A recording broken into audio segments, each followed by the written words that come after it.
అందరికీ నమస్కారం అండి. యాక్చువల్లీ మాకు ఒక చైన్ స్నాచింగ్ కేసు రిపోర్ట్ అయింది జూన్ 3న. కంప్లైంట్ పేరు వచ్చేసి కొమర మల్లేశ్వరి. ఆమె వయసు దగ్గర 70 సంవత్సరాలు. ఒక్కరితే ఆవిడ ఉంటుంది. 13వ వార్డు మాచర్ల టౌన్.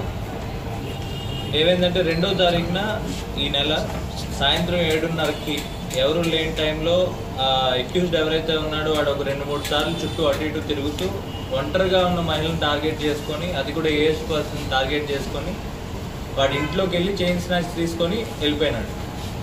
మాకు కంప్లైంట్ వచ్చిన వెంటనే మేము ఒక 2 టీమ్స్ ఫామ్ చేసుకున్నాము. ఒకటి టెక్నికల్ టీమ్ సీసీటీవీ ఫుటేజ్ ఏదైతే ఉందో ఆ ఫుటేజ్ని వెంటనే గ్యాదర్ చేసి దాంట్లోంచి ఐడెంటిఫై చేసి మా sub division at the same time ఈ డిస్ట్రిక్ట్లో ఉన్న అన్ని పోలీస్ స్టేషన్స్కి పంపించడం జరిగింది. ఆ ఫుటేజ్ అలా పంపించిన బేసిస్లో వేరే కేసెస్లో ఎవరైతే ఉన్నాడో వాడిని ఐడెంటిఫై చేయడం జరిగింది.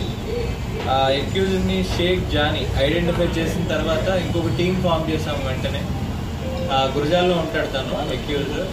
టీం ఫామ్ చేసి ఆ టీంతో పాటు నైట్ ఎక్కడెక్కడ మూమెంట్ ఉంది ఏదంతా చూసుకొని తన్ని ఈరోజు మార్నింగ్ అరెస్ట్ చేయడం జరిగింది.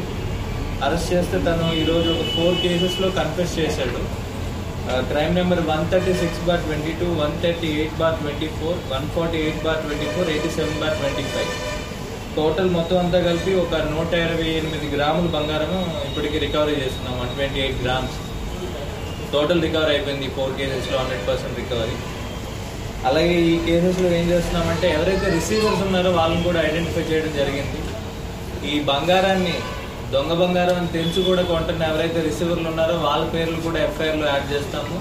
వాళ్ళ పేర్లు కూడా యాడ్ చేసి వాళ్ళని కూడా ఛార్జ్షీట్లో ఫైల్ చేసి వాళ్ళు కూడా కోర్టులో ఛార్జ్షీట్ ఫైల్ చేయడం జరుగుతుంది. సో మీ ద్వారా నేను రిసీవర్స్కి అందరికీ చెప్పేది ఏంటంటే మీరు మీ బంగారం వ్యాపారం ఏదైతే ఉందో లీగల్గా దాన్ని రాయల్గా చేయండి. అంతే తప్ప ఈ థీఫ్ ఎవరైతే అక్యూజ్ ఉంటారో దొంగతనం చేసే వాళ్ళు ఉంటారో వాళ్ళ దగ్గర మీరు బంగారాన్ని తీసుకొని వచ్చి ఇదంతా చేయడం కరెక్ట్ కాదు. అలా చేయడం మాకు తెలిస్తే ఎప్పుడొకప్పుడు దొరికినప్పుడు మిమ్మల్ని కూడా మేము కేసులో యాడ్ చేయడం జరుగుతుంది. ఆ తర్వాత ఈ ప్రీవియస్ అఫెండర్ ఏం చేశాడంటే దీనికి ఆల్రెడీ చైన్ స్నాచింగ్ చేస్తున్నాడు నర్సరావుపేటలో. సో దాంట్లో కూడా ఆల్రెడీ రిమాండ్కి వెళ్ళి ఉన్నాడు. అలాగే క్యాటిల్ థెఫ్ట్ కేసెస్లో కూడా ఉన్నాడు. సో సీరియస్ అఫెండర్ అవడం వల్ల ఈయన మీద ఇప్పుడు సస్పెక్ట్ షీట్ కూడా ఓపెన్ చేయడం జరుగుతుంది. ఆయన మూమెంట్స్ని మొత్తం అంతా కూడా మేము సర్వేలెన్స్లో పెడతాం రిమాండ్ నుంచి వచ్చిన తర్వాత. ఈరోజు అరెస్ట్ చేస్తున్నాము. డాక్టర్ దగ్గర ప్రొడ్యూస్ చేసిన తర్వాత ఈరోజు రిమాండ్ ఇవ్వండి. Thank you. ఇది టోటల్ 128 గ్రామ్స్ వచ్చేసి 10,24,000.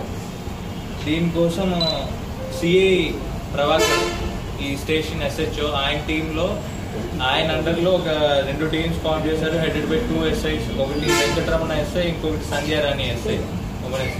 వీళ్ళిద్దరూ కూడా చాలా బాగా వర్క్ చేశారు. So I would like to appreciate both SHO and 2 SIs along with their team. Thank you.